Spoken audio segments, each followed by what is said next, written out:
Bismillahirrahmanirrahim. Assalamualaikum warahmatullahi wabarakatuh.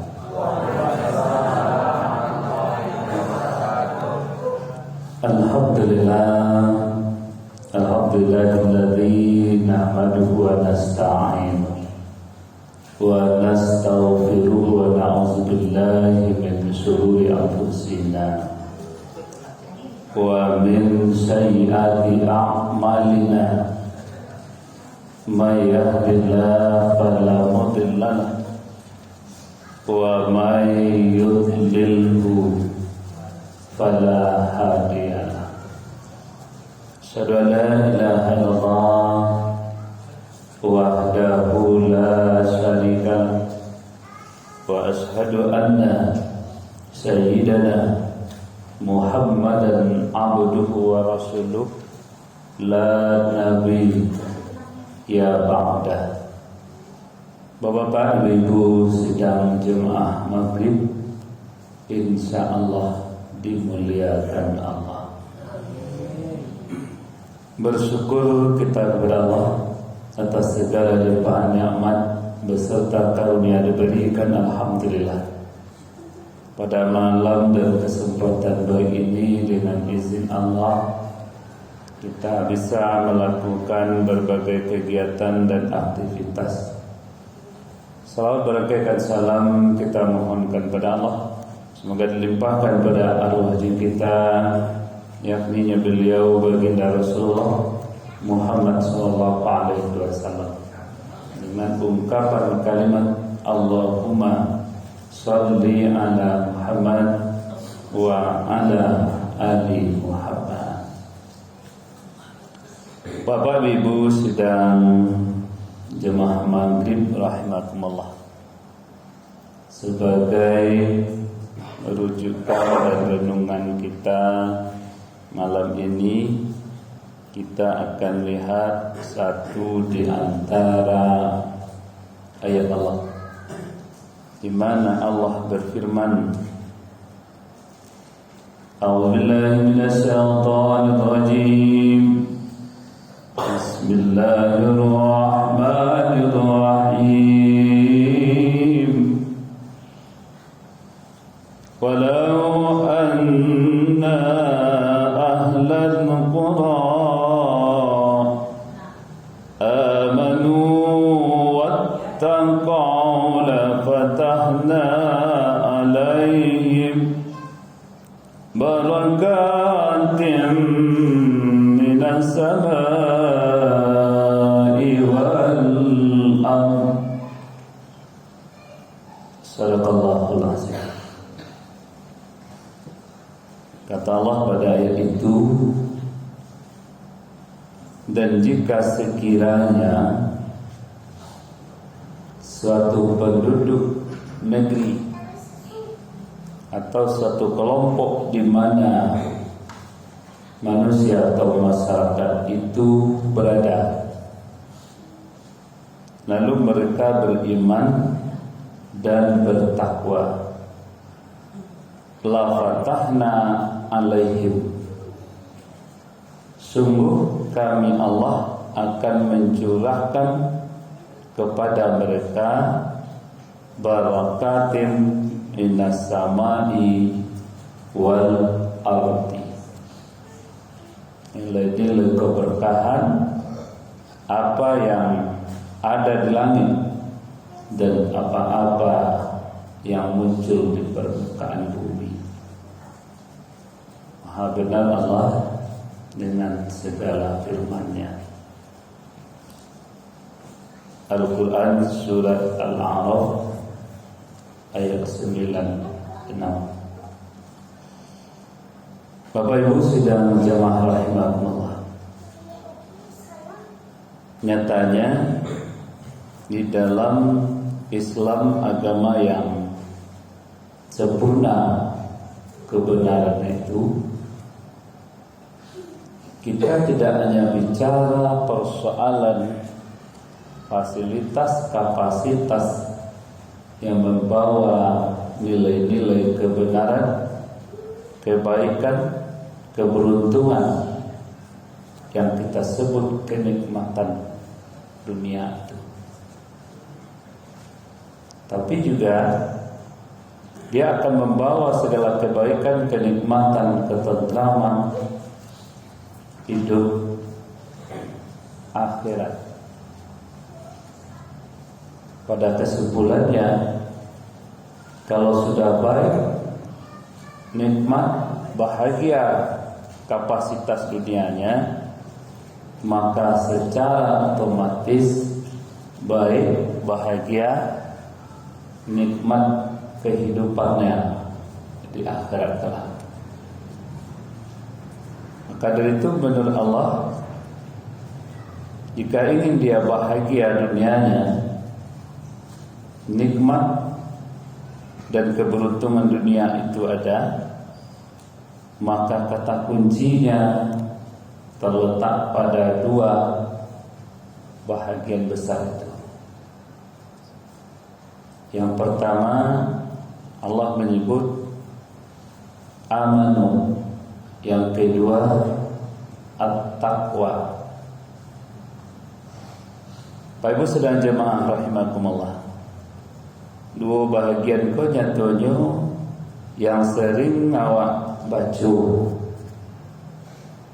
yang acap kali awak ungkapkan. Namun sejauh mana nilai-nilai keberuntungan dan kenikmatannya, ini yang tidak banyak orang memahaminya. Orang tidak mengajarkan kenikmatan dunia, orang lakukan berbagai cara, tapi sayang melupakan dua kata kunci tadi. Lupa beriman, lupa bertakwa. Oleh karena itu penting nyatanya kenikmatan hidup itu kita dasari dengan dua bahagian ini. Di Islam sebagai agama yang sempurna, dia akan bicara dua kebahagiaan itu. Jadi, kalau ingin bahagialah hidup dunianya dengan berbagai kapasitas fasilitas yang dimiliki, maka tanamkan dua potensi besar itu. Tapi kalau tidak tertanam dan dua bahagian itu, maka apapun nikmat, kelebihan, kapasitas dunianya, dan dia sering kecewa dalam menjalani hidupnya. Jadi setidaknya itu pesan Allah pada ayat itu. Dan dibunyikan oleh Allah, barakatim minas samai wal ardi. Kami akan berikan keberkahan apa yang diturunkan di langit, apa yang dimunculkan di permukaan bumi itu. Kalau berkahnya Pak Ibu, mungkin jumlahnya tidak banyak, tapi ketenangan, ketentraamannya yang besar. Itu kalau berkah yang Allah berikan. Apa yang di langit? Di antaranya kita bicara wa rizqun karim, rezeki yang mulia. Tidak banyaknya yang menjadi ukuran, tapi keberkahannya yang menjadi barometer. Banyak orang yang punya ilmu, banyak orang punya harta, banyak orang punya nikmat berlimpah, tapi saya tidak bawa berkah ya. Malah sebaliknya, semakin banyak jari, semakin lambat jalannya, semakin berlimpah nikmat, harta, benda, materi dan seterusnya, semakin besar pula masalah hidupnya. Dan tidak sedikit orang ribut dengan persoalan nikmat yang banyak. Dulu menikah laki bini, besok-besok atau 5 tahun berkeluarga mulai tumbuh. 15 tahun berumah tangga, berlipat ganda nikmatnya. Tapi tahun angkana balik ini bicara ini. Artinya karena sudah banyak nikmat, akhirnya menjadi musibah. Laki-laki abai dengan kelebihan, dengan segala kemewahan, unda rencak, auto rencak, posisi rencak.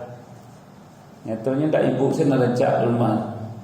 Banyak lagi wanita yang rencak di luar. Mulai masalah tu. Nah ibu kau betul loh, ibu rumah tangga, ya tinggal di rumah tapi serba mewah. Nyatanya tidak harta benda aja yang dimiliki yang rancak yang mewah. Tidak hanya suami satu saja yang mewah, dia punya suami lain lagi di luar. Inilah awal dari persoalan. Kenapa dia mau, dia bisa? Karena nikmat sudah berlimpah. Nyatanya kelebihan yang banyak tidak membawa ketentraman, malah dia membawa malapetaka. Kalau hilang yang namanya barakatin minas sama. Tidak dapat berkah dari rezeki itu, dia akan menjadi ancaman dan musibah. Dan begitu lagi kita bicara barakatin minas sama'i wal ardi.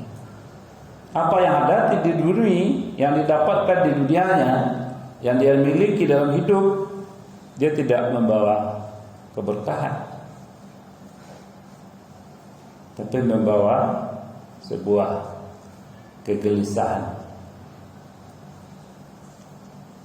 Pak Ibu saudara jemaah rahimakumullah, ini bahagianya kita dengan Islam, agama yang lurus dan sempurna.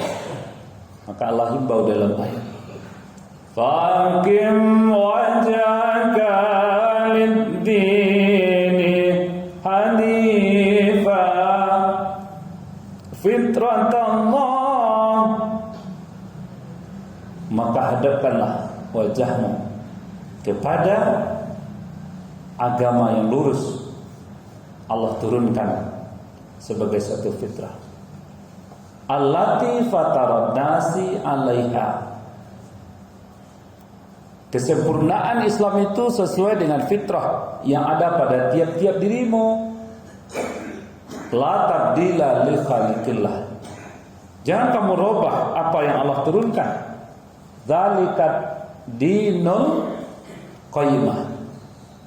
Dan demikian itu adalah Islam, agama yang lurus, agama yang sempurna, yang Allah titipkan untuk nilai-nilai kesempurnaan bagi umatnya. Bapak Ibu saudara jemaah rahimakumullah, maka dari itu komitmen kita dituntut, konsisten kita diminta di saat menjadi seorang muslim yang benar. Mudah-mudahan Bapak Ibu kita yang hadir ini tentu sudah menjadi bahagian besar dari amaliyah kita. Bapak Ibu kaum muslimin muslimah tidak sempat hadir dengan berbagai persoalan, tapi mendengar corong kita di mana kita berada. Mudah-mudahan bisa kita ambil mauizah dan hikmahnya. Jadi apa kata kuncinya hidup ini menurut Allah dalam Al-Quran? Yang pertama tadi, tanamkan iman yang baik. Bapak Ibu saudara jemaah rahimakumullah, iman ini terkitabkan dengan sempurna. Kita dulu sudah pernah kita menguatkan para alim, para guru, para ustaz yang datang pun pernah juga mengungkapkannya. Al-iman itu yang tikat bil qalbi wa iqrarun bil lisani wa fi'lun bil arkan. Bahagian-bahagian yang tiga dalam iman itu perlu kita kokohkan di dalam hati, kita kuatkan di dalam kepribadian, sehingga Islam tidak hanya sebagai identitas, tapi Islam itu adalah sebuah pembuktian kebenaran, kesempurnaan kita di dalam mengakui itu adalah satu agama yang sempurna. Maka kita awali dari yang tikat biqalbiyah, Iman itu tertancap di dalam kalbunya. Makanya rawak mengatakan hidup berakal, mati beriman. Dalam hidupnya apa saja kita mau. Kata kuncinya, pulak balikkanlah akal ini. Tapi di dalam persoalan jangka panjang kehidupan kita, kata kuncinya adalah iman. Karena ujungnya adalah maut dan kematian. Maka itu apa? Iman itu ada di dada. Apa yang ada di dada itu namanya qalbun. Maka jernihkan hati ini. Dan istilahnya kita sebut dengan tazkiyatun qulub. Bagaimana kita memurnikan hati itu, karena itu adalah wadah dari Islam yang kita punya tadi. Bagaimanapun orang bisa sujud 30 menit, tapi kalau iman itu tidak kokoh letaknya, artinya tidak bersih yang namanya kalbu itu, maka tidak tenang dia Pak. Sama aja masih noto.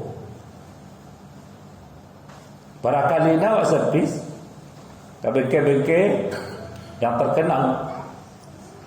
Tapi kalau ada sesuatu tidak duduk pada tempatnya, maka tidak akan zero di bawah. Maka jadi tutup masih saja tidak kuat. Ini bagi tarjalai. Nah kecil hati lah 3 kali auto pada servis. Tapi mandari yang jalannya mandari. Nyatanya secara fisik dia sudah bagus, tapi ada satu yang tidak rapi. Ini berpengaruh kepada kenyamanan kita membawa kendaraan tadi. Jadi kalau tidak berhasil lah sampai kedudukannya.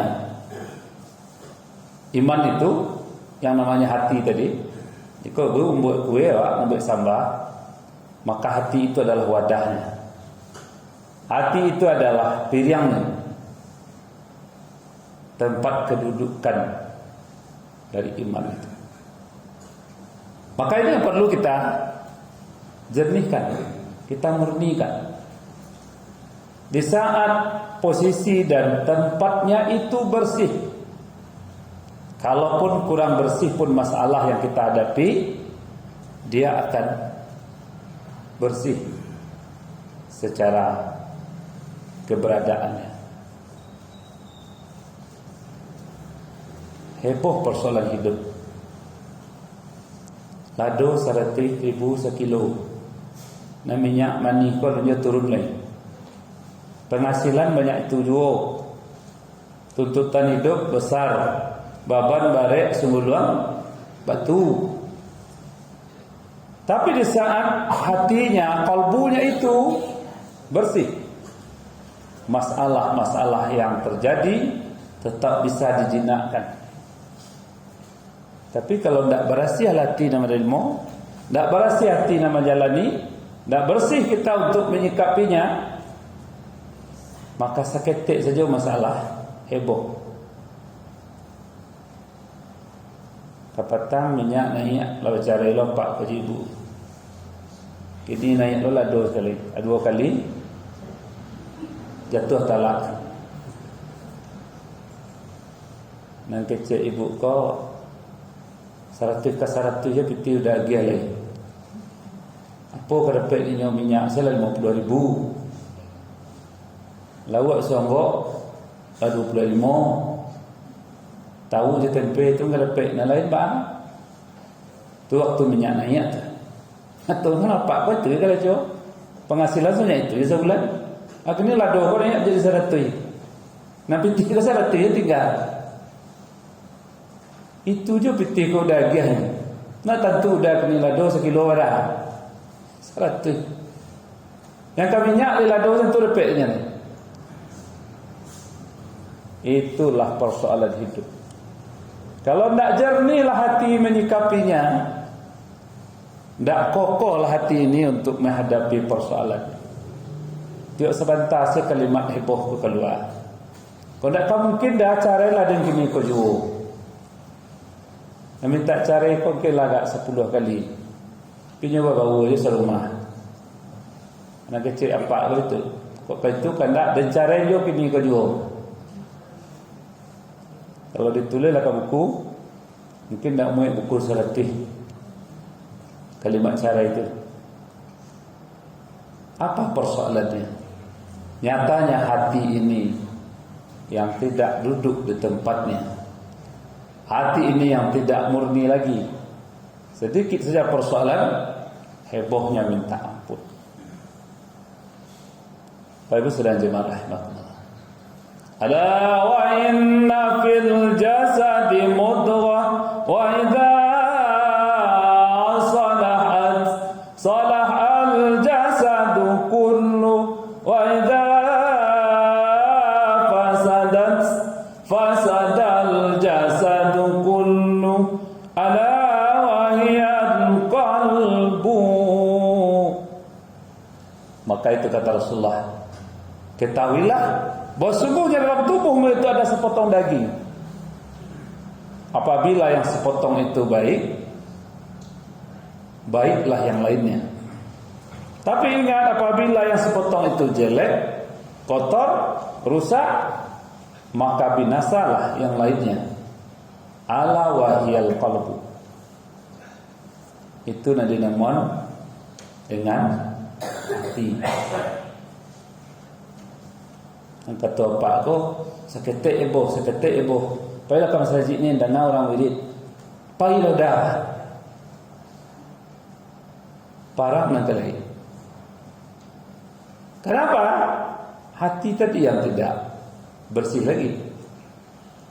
Berawal tadi persoalan-persoalan kecil, masalah biaya hidup, tapi sampai dia menjadi keingkaran, ketegangan, sehingga bisa berpisah pariuk kerja sanduk akibat tidak bersihnya kalbu itu. Tapi apabila itu yang baik, yang sempurna, kata baginda Rasulullah, maka baiklah bahagian yang lainnya. Syaratnya lah 2 kilo janya 1 kilo dibalik na bu. Berapa dibalik bu? Ada balik seorang. Kalau dia dekat piang ko 90 lagi. Kau dah ibu kau lah 2 kilo 1 kilo 1.000. Nya balik 1 kilo tentu ya habis ke piang. Nyatanya masih besar peluang kalau bisa memperbaiki yang sepotong itu, yang namanya hati, maka orang bisa menjadi lebih. Katanya lah masak sama aku bertanya udah kata dia. Tu bang ada kau seketik saya onggoknya kini kemah. Nak nampak ladonya lah.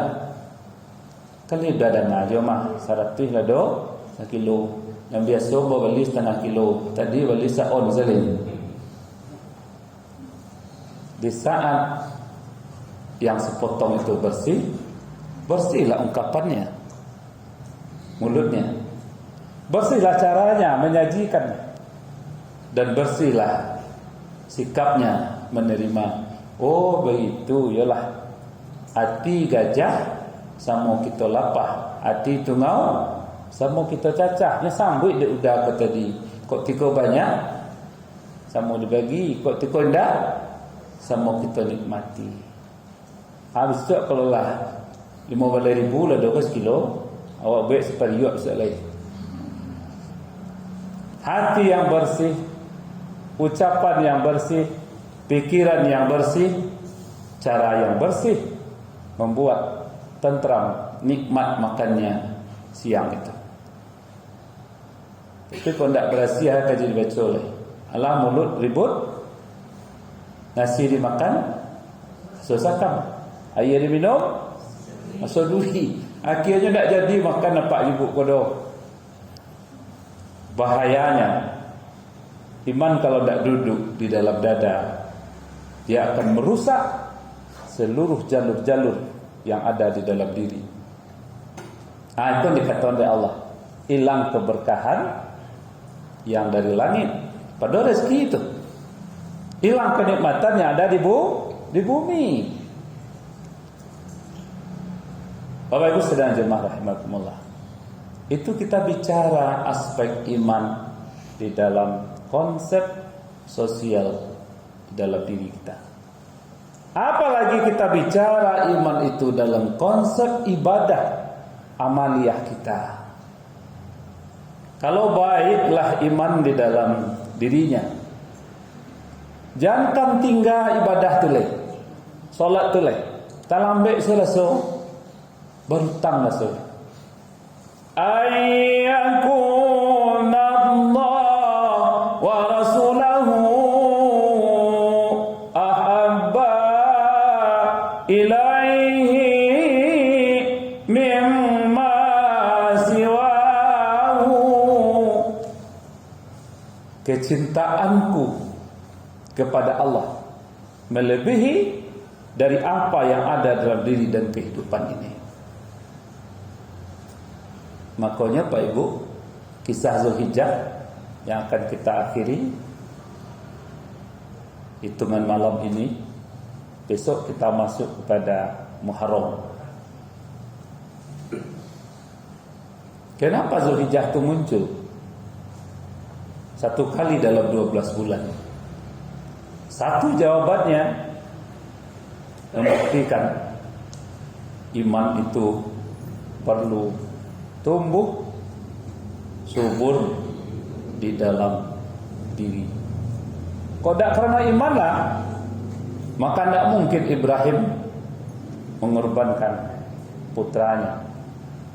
Puluhan tahun menunggu ada generasi penerus, tapi di saat dapat satu di usianya yang sudah dewasa, harus dia sembelih dengan tangannya.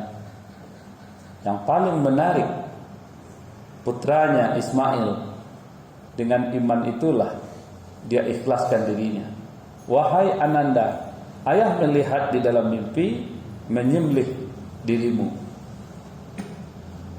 Bagaimana pendapat kamu? Qala ya abatif'al matuk maru satajiduni insyaallah minas sabirin.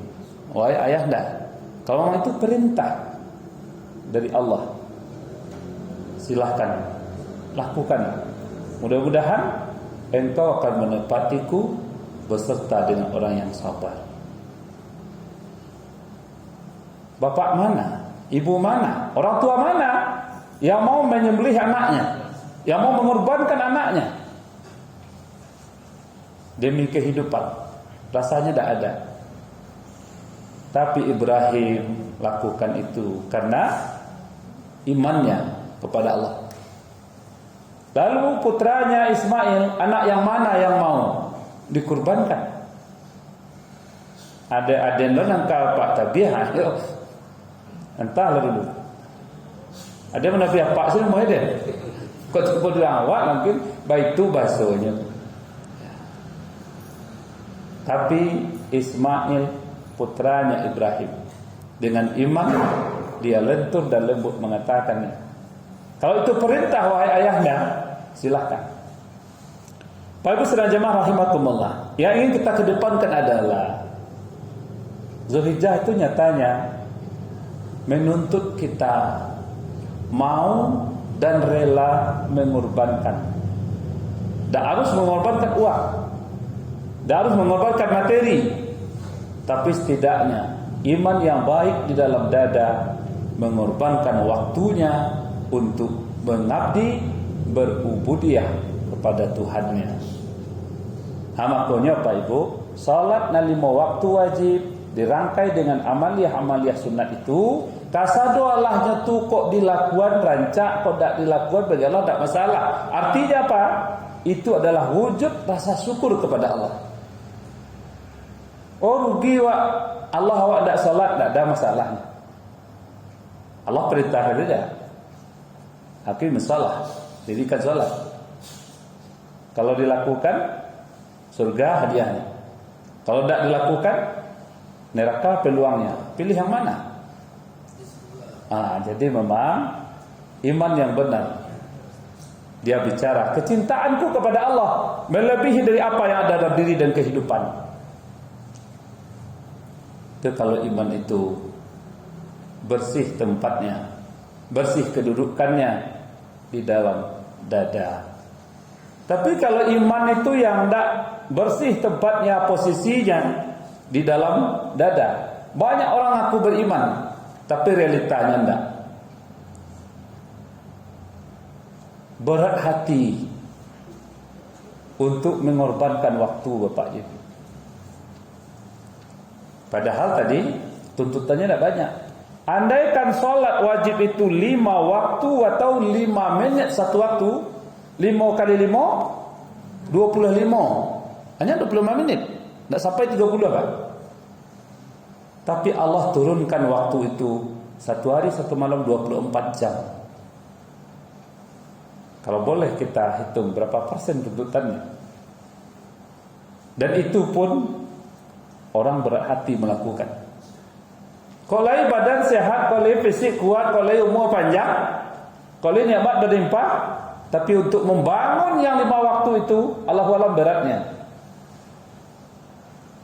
Inilah orang yang tidak mau berkorban waktunya untuk berubudiah kepada Allah. Kalaupun dia bisa sholat, boleh sholat Pak Ustaz, tapi yang nak masjid ke surau tu ya lulai bodoh rumah saya. Baik. Tapi alangkah lebih baiknya dia kejar kualitasnya, bobotnya, nilai positifnya. Maka artinya apa? Dia luangkan waktunya yang 5 itu untuk mengembangkan ibadahnya secara berjamaah, malah itu di rumah ibadah. Alangkah sempurnanya. Siapa yang beruntung dari kelebihan itu? Orang yang mau mengorbankan waktunya. Kalaupun datang orang ke masjid, ke surau, ke musala di mana dia tinggal, tapi berat hati untuk bertahan lama. Ibu Abdillah, kita di Baitur Rahman ini cukup ramai. Salatnya ramai, waktu ada pertemuan wiridnya juga ramai.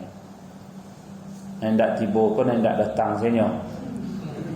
Dan datang, alhamdulillah. Artinya kita ramai. Di lokasi banyak yang berbeda.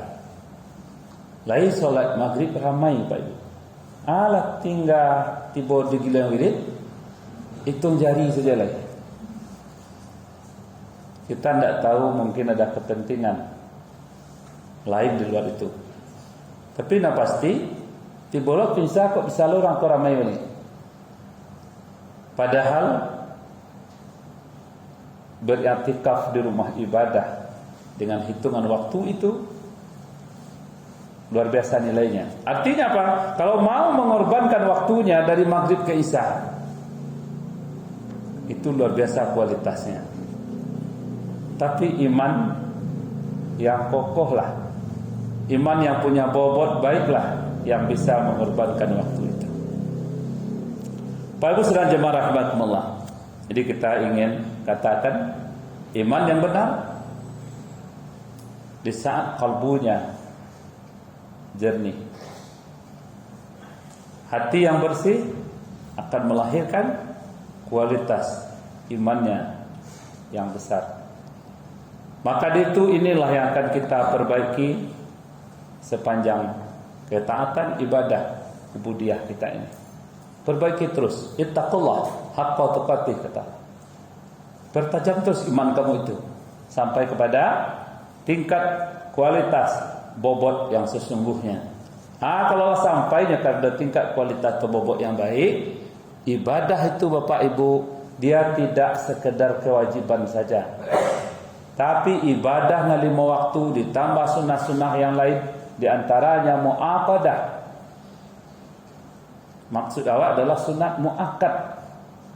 Itu menjadi kebutuhan. Menurut Bapak je Ibu, sama tak kewajiban dengan kebutuhan? Sama atau beda Bu? Beda. Salat kewajiban atau kebutuhan? Salat kewajiban atau kebutuhan? Kita kokohkan, Pak. Salat bukan sekedar kewajiban. Salat itu harus menjadi kebutuhan. Kalau kewajiban kenapa? Salat dilakukan selesai persoalan. Diterima dan diterima di Allah. Itu nomor sekian. Nah jalan bola sembahyang Pak Ustaz. Kalau tidak terima dan serang tu ke Pak Ajulai. Di kewajiban hanya sebatas itu. Tapi ibadah menjadi satu kebutuhan, Bapak Ibu, sama dengan tuntutan diri kita secara umum. Dalam diri itu ada dua, satu namanya jasadiah, kedua namanya ruhaniyah. Kebutuhan jasadiah yang mana? Makan. Pagi itu pulang sembahyang di masjid subuh, dapat kopi gak sekarek Pak, dapat kue gak sepotong Bu. Setelah itu amal lokik jam 8. Jam setengah 8 dapat lontong gak sepiriang, pendak nasi gak setengah. Orang awak bidang tuan, kalau dapat dia boleh lontong sepiriang 4 tu bajaklah bokil bajak ke siang leh. Beraktivitas pun di mana? Sampai jam 12, jam 1 aman. Jam 1 lah biasa lo makan lo gak sepiriang. Lalu baru tenang lagi. Besok sore jam 5, jam 6 tu pulang solat maghrib, makan satu lagi sepiriang lain. Baru dia tenang. Di saat kebutuhan itu terwujud, aman negeri. Kok nyaman dah cukup Pak. Tapi rahmat yang perlu demo. Dia dapat dia rahmat tu nanti go alhamdulillah. Ana rahmat nanti go tu.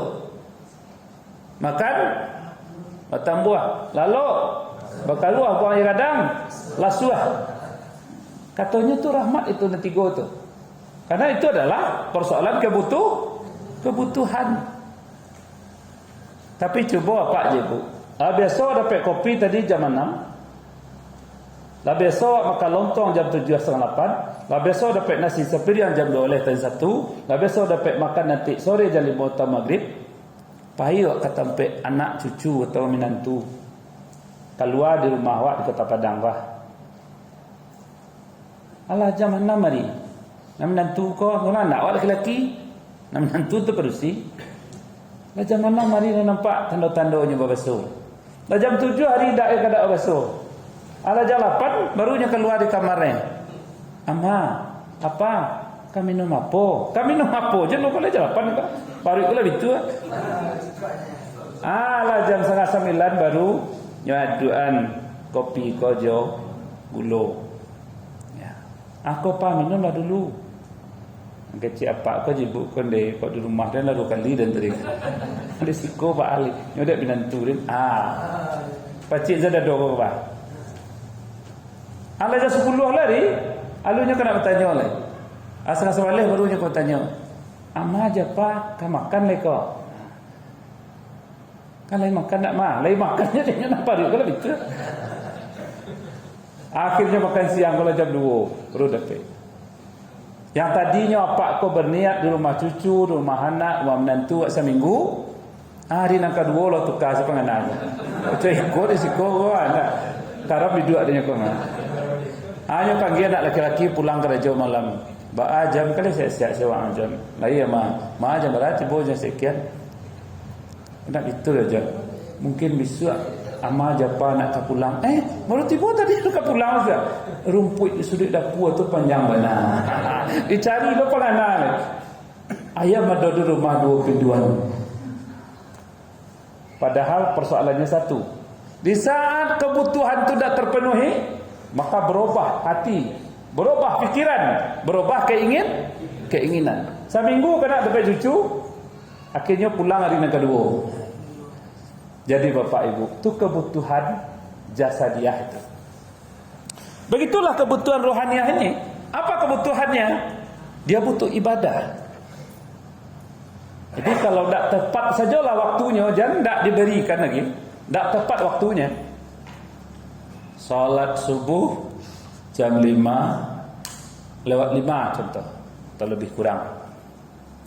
Aku lah 5 seperempat takaluk astagfirullahalazim, la ilaha illallah. Dia takaluk mana ambo? Akas sadonya nak cucu tu nyoyak ni jagon. Kalian nak kalian jagon ambo. Takaluk ambo, la terlambat bersembahyang. Hanya terlambatnya 10 menit, tapi gelisahnya tak ampun. Itu baru terlambat ibadahnya. Kono landak dapat solat. Barang kewak dari Padang menuju Payakumbuh, naik auto jam sebalik. Auto membulo, tak pernah berhenti. Tiba Payakumbuh hari lah jam sampai sore. Anda lo bisa menjamak di auto. Akhirnya apa? Di kepatang Payakumbuh di Pak Ustaz. Yo ibu banati mo. Habis tu aku mau dak kapai pai dia dah. Mana sampai baku dak pai bu baca ceritanya. Hilang solat zuhur boleh Pak Ustaz. Bu kan bisa itu jamak, kan bisa kasar. Ya turun tahu boleh dah Pak Ustaz. Kan nyatanya persoalan jamak kasar kau lulu duduk leh. Allah sembahyang jamak, abu duduk apa belum? Nanti yang mungkon lulu pas leh. Tapi yang pasti kekecewaan berat karena hilang satu solat itu. Inilah bukti kalau di saat kebutuhan ini tidak terpenuhi, maka hancur semuanya apa yang kita inginkan. Maka itu apa?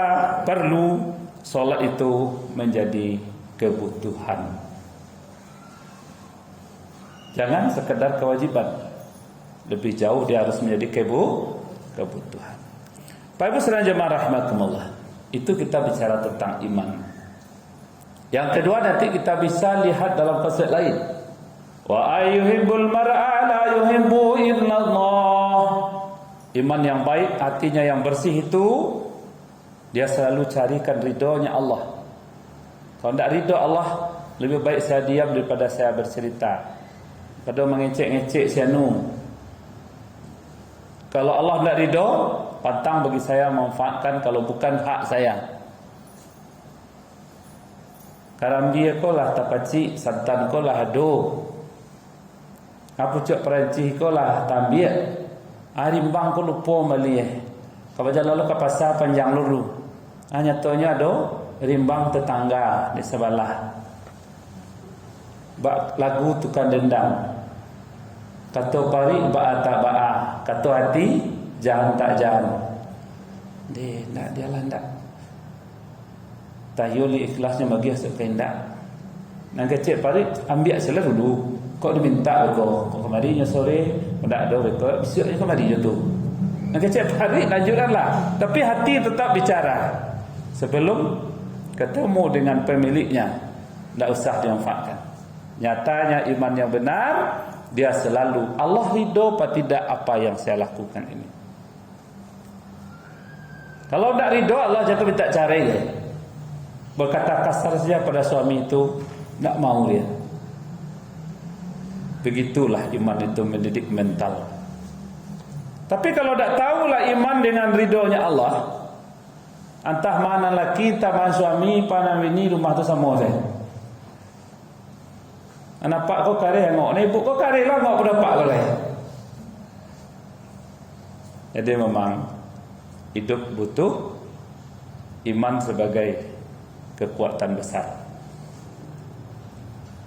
Jadi dia pencari ridha Allah. Yang terakhir, takwa harus menjadi pilihan di dalam hidup ini. Jadi kalau imannya sudah, kita butuh takwa. Apa takwa itu?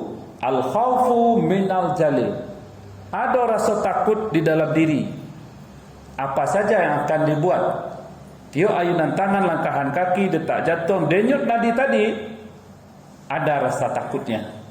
Ambolah sembahyang ko Allah 30 40 tahun. Tapi ya Allah, lika ditemo ibadah bapa indah. Kenapa? Karena nyatanya setelah kita belajar, kita mendengar acok datang ke majlis ilmu, maka tahu kita nyatanya salat yang afdal itu salat yang sempurna nilai tumakninahnya. Makanya pernah kita hadir sini sebelum Ramadan, kita bicara persoalan ibadah, persoalan dendang 3 balik. Kembalinya kepada rukun. Rukun berapa dulu bu? Dia tekan ada ibu lain. rukun 3 balai. Ya. Di antaranya mengerti arti bacaan solat. Sampai puluh tahun solat Pak. Kalau tidak dapat arti bacaan solat, Allahu a'lam bishawab. Terima apa tidak ibadah saya di Allah? Kenapa?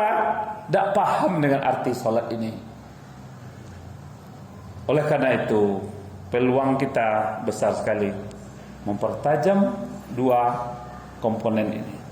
Yang pertama iman, yang kedua takwa. Al-khawfu minal jalil. Takut bicara kalau tidak pada tempatnya. Takut berbuat kalau tidak sesuai dengan aturannya. Takut untuk menjalani kalau dia salah langkah di dalam perjalanan. Semuanya berangkat dari ittaqullah, kehati-hatian orang untuk kembali secara benar kepada Allah. Bapak Ibu saudara jemaah rahimakumullah, takwa inilah yang perlu kita asuh dan kita pertajam sepanjang amaliyah ibadah kita hidup. Di saat lahiriahnya muncul dan maknawiyahnya kita pahami. Kalau begitu kita menjadi hidup, maka Allah janjikan di ujung ayat, kata Allah tadi, barakatin minas sama'i wal ard. Kalau dapat 2 peranan itu dalam hidup, lebih bisa diamalkan, kami akan berkahi apa yang turun di langit, apa yang muncul di bumi. Pak Ibu, mudah-mudahan keberkahan inilah yang kita punya, sehingga bahagia dunia, bahagia akhirat. Sayang Pak Ibu, waktu saja yang memisahkan kita. Mudah-mudahan sedikit kita kedepankan banyak hikmah yang bisa kita petik dari uraian itu. Semoga bermanfaat. Terima kasih atas segala perhatian, mohon maaf atas segala kekurangan. Wabillahi taufiq wa hidayah. Wassalamualaikum warahmatullahi wabarakatuh.